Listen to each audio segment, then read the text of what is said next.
प्राचीन समय में तारकासुर नाम का एक महाभयंकर दैत्य हुआ था, जिसका वध शिव पुत्र कार्तिकेय के द्वारा हुआ था। उस तारकासुर के 3 पुत्र थे, जिनका नाम तारकाक्ष, बिंदुनमाली, कमलाक्ष था। वह तीनों अपने पिता की तरह शिवद्रोही नहीं थे। वह तीनों परम शिव भक्त थे। यद्यपि देवताओं ने कुमार कार्तिकेय का सहारा लेकर उनके पिता का वध करवा दिया था, इसलिए वह देवताओं से घृणा करते थे। अपने पिता की मृत्यु का बदला लेने के लिए वह तीनों मेरु पर्वत पर चले गए और मेरु पर्वत की कंदरा में समस्त भोगों का त्याग करके ब्रह्मा जी की कठिन तपस्या करने लगे। उन तीनों की हजारों वर्षों की तपस्या के बाद ब्रह्मा जी उन पर प्रसन्न हुए और वहां पर प्रकट हुए। ब्रह्मा ने प्रसन्न होकर उन तीनों को वरदान मांगने के लिए कहा। ब्रह्मा जी की बात सुनकर वह तीनों असुर बोले, परमपिता ब्रह्मा जी, अगर आप हम पर प्रसन्न हैं तो हमें यह वर दें कि हम सभी के लिए अवध्य हो जाएं। हमारे जरा और रोग जैसे शत्रु सदा के लिए नष्ट हो जाए। सभी देवता हमसे पराजित हो जाएं। उनकी बात सुनकर ब्रह्मा ने उनसे कहा, हे महान असुरों, इस सृष्टि में जिसने जन्म लिया उसे मरना तो पड़ता है। किसी को अमरता का वरदान देना मेरे सामर्थ्य की बात नहीं है। इसलिए तुम कुछ ऐसा उपाय करके वरदान मांगो जिससे मृत्यु का तुम्हारे निकट आना असंभव हो जाए। ब्रह्मा की बात सुनकर तीनों भाई विचार में पड़ गए और बहुत सोच विचार कर ब्रह्मा जी से कहा, परम पिता, हम तीनों के पास ऐसा कोई स्थान नहीं है जहाँ रहकर हम देवताओं से सुरक्षित रह सकें। आप हमारे लिए ऐसे 3 नगरों का निर्माण करवाएं जहाँ पर पहुँचना देवताओं के लिए असंभव हो। वह तीनों नगर अदृश्य होकर अंतरिक्ष में घूमते रहें। उन नगरों में सभी प्रकार की सुख सुविधा हो। उसके बाद तारकाक्ष ने सुवर्णमय नगर का, बिंदुनमाली ने चांदी का और कमलाक्ष ने वज्र के समान लोहे के नगर का ब्रह्मा जी से वरदान मांगा। वह तीनों शिव जी के परम भक्त थे, इसलिए उन्होंने सोचा कि शिव जी हमारा वध नहीं करेंगे। ऐसा सोचकर उन्होंने मृत्यु का विकल्प इस प्रकार पसंद किया। उन तारक पुत्रों ने ब्रह्मा जी से कहा, जब चंद्रमा पुष्य नक्षत्र में स्थित हो और जब पुष्करावर्त के काल मेघों की वर्षा हो रही हो, तब तीनों नगर परस्पर एक दिशा में मिले, अन्यथा न मिले। ऐसा दुर्लभ संयोग हजारों वर्षों में एक बार होता है। तब भगवान शिव एक दुर्लभ रथ पर चढ़कर एक ही बाण से इन तीनों नगरों का नाश करें तो ही हमारा वध हो। ब्रह्मा जी ने उस समय उन दैत्यों से कहा, ऐसा ही होगा। उसके बाद उन्होंने मैं दानव, जो असुरों के शिल्पी हैं, उनका आवाहन किया और उन्हें तारकासुर के पुत्रों के लिए 3 प्रकार के भवन निर्माण का आदेश दिया। वह तीनों भवन वरदान के अनुसार सुवर्ण, चांदी और लोहे के बने हुए थे। उस नगरों में कैलाश शिखर के समान बड़े बड़े भवन थे।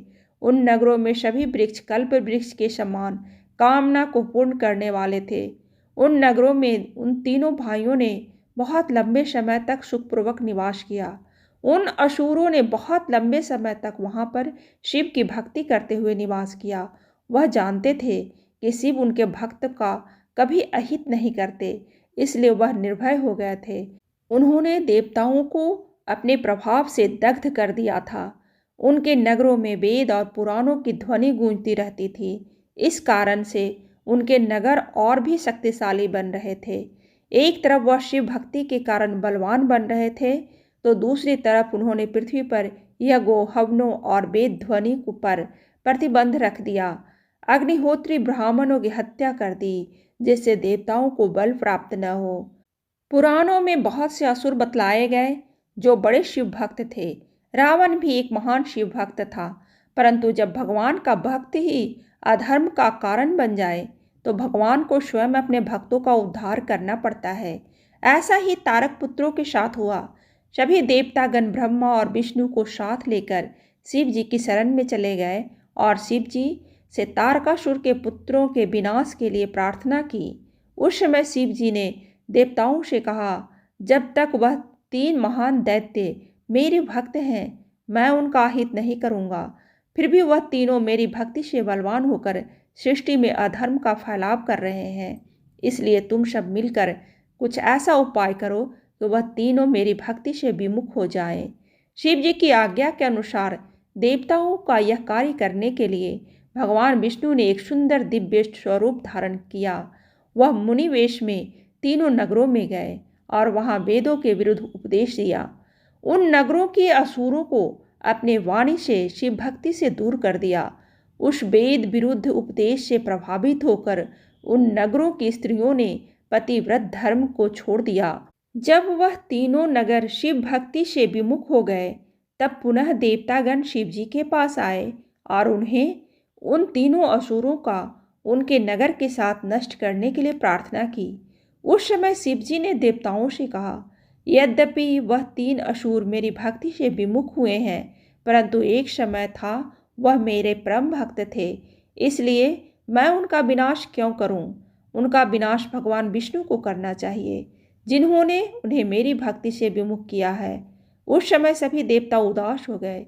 यह देखकर ब्रह्मा जी ने शिव जी से कहा, प्रभु, आप हम सबके राजा हैं, भगवान विष्णु आपके युवराज हैं और मैं आपका पुरोहित हूँ। यह सब देवता आपकी प्रजा है जो आपकी शरण में आई है। मेरे वरदान के अनुसार उन तीनों असुर आपके अलावा सभी के लिए अवध्य हैं, इसलिए हम सब की रक्षा करें और उन असुरों का वध करें। ब्रह्मा जी की बात सुनकर शिव जी ने मुस्कुराते हुए कहा, आप मुझे राजा कह रहे हैं, परंतु मेरे पास कोई ऐसा रथ नहीं जो राजा के पास होता है, और न ही मेरे पास कोई राजा के योग्य शस्त्र है। मैं उनका विनाश कैसे करूं? उस समय ब्रह्मा जी की आज्ञा से शिव जी के लिए एक दिव्य रथ का निर्माण करवाया गया। वह रथ सोने का बना हुआ था। उसके दाहिने चक्र में सूर्य और बाएं चक्र में चंद्रमा विद्यमान थे। अंतरिक्ष उस रथ का ऊपर का भाग था। मंद्राचल उस रथ का बैठने का स्थान था। ब्रह्मा जी उस रथ के सारथी बने। हिमालय से धनुष बनाया गया और वासुकी को प्रत्यंचा बनाया गया। भगवान विष्णु उस धनुष के बाण और अग्नि उस बाण की नोक बने। वेद उस रथ के अश्व बन गए। संसार में जो कुछ भी तत्व था वह सभी उस रथ में मौजूद थे। उस समय ब्रह्मा जी ने भगवान शिव से रथ पर सवार होने के लिए प्रार्थना की। शिव के सवार होते ही वह रथ शिव के भार से नीचे झुक गया। वेद रूपी अश्व शिव जी का भार सहन न कर पाए और जमीन पर बैठ गए। सबको लगा कोई भूकंप आ गया है। उस समय नंदी जी वहां पर उपस्थित हुए और उस रथ के नीचे जाकर शिव जी के भार को स्वयं सहन करने लगे। वह भी बड़ी मुश्किल से शिव जी की कृपा से शिव जी का भार सहन कर सके। उस समय भगवान शिव की आज्ञा से सभी देवतागण पशु भाव में स्थित हो गए। भगवान शिव उनके अधिपति हुए, इसलिए उन्हें पशुपति भी कहा जाता है। उसके बाद ब्रह्मा ने उस रथ को हाँकना शुरू किया, परंतु वह रथ आगे नहीं बढ़ा। तब शिव की आज्ञा से सभी देवताओं ने विघ्न को दूर करने वाले गणनायक गणपति से प्रार्थना की और वह रथ आगे बढ़ने लगा। उसके बाद जब भगवान शिव ने अपना रौद्र स्वरूप धारण किया, उस समय संजोगवश वह तीनों नगर एक ही रेखा में बने हुए थे। शिव ने वह हिमालय स्वरूप धनुष पर विष्णु स्वरूप बाण का संधान किया। बाण के संधान करते ही शिव जी के क्रोध से प्रभावित होकर वह तीनों नगर जलने लगे। शिव जी के उस महान धनुष के द्वारा एक ही बाण में तारकासुर के तीनों पुत्रों का संहार हो गया। शिव जी की कृपा से उन तीनों असुरों को मोक्ष की प्राप्ति हुई। देवताओं का कार्य भी सिद्ध हुआ। उन तीनों नगर में जो लोग शिव की भक्ति से विमुख नहीं हुए थे, उनकी शिव जी ने रक्षा की। इस तरह भगवान शिव ने तारकासुर के तीनों पुत्रों का अंत किया और त्रिपुरारी कहलाए। कहानी अच्छी लगे तो लाइक जरूर करें और ऐसी ही कहानी सुनने के लिए सब्सक्राइब बटन दबाइए।